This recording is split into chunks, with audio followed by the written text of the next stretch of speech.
sir. The Honourable Mike Woodhouse. Thank you, Mr Chair. I think there are 3 or 4 questions that have been raised by members in their interventions so far, and I want to try and address them. I do want to acknowledge Kelvin Davis for his quirky use of 3-letter acronyms or 4-letter acronyms, and just respectfully suggest that if he does want to know what a PCBU is, rather than ask me and take up the time of the House, he could either read the bill or talk to one of the Select Committee colleagues.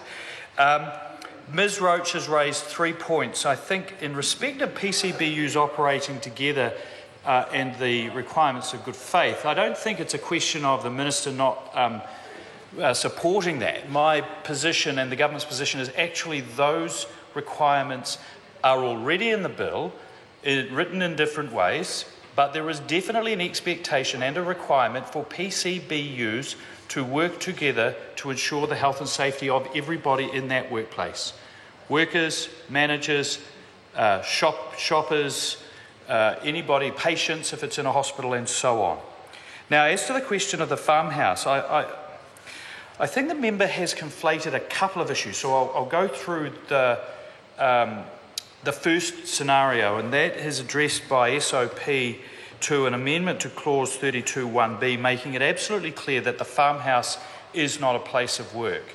Now, in other situations, that may be the case. The plumber that works from home and has the garage full of supplies and things like that, that's appropriate. And even in respect of the farmhouse, there may be a home office, there may be the farmer might bake muffins for the workers at lunchtime, and the kitchen could be considered a farmhouse. But for all practical purposes, I don't think the case for health and safety is enhanced by creating a very confused definition of a workplace that, because farms are different. I mean, I think we accept that they are a place of work, but a permanent place of residence for the families who live on them as well.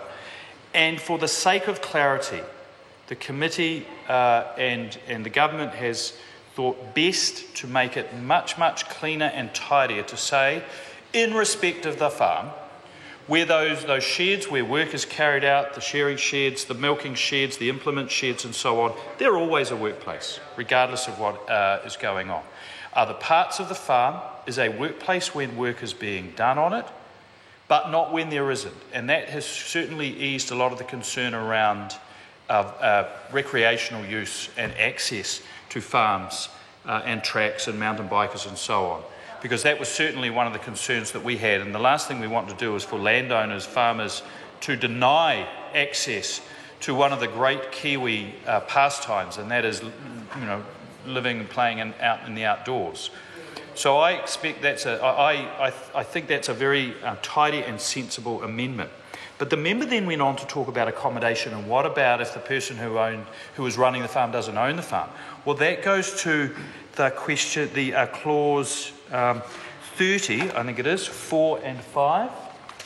And what that basically says is, if the worker is required to live in that accommodation, then that is a place of work and the health and safety law will apply.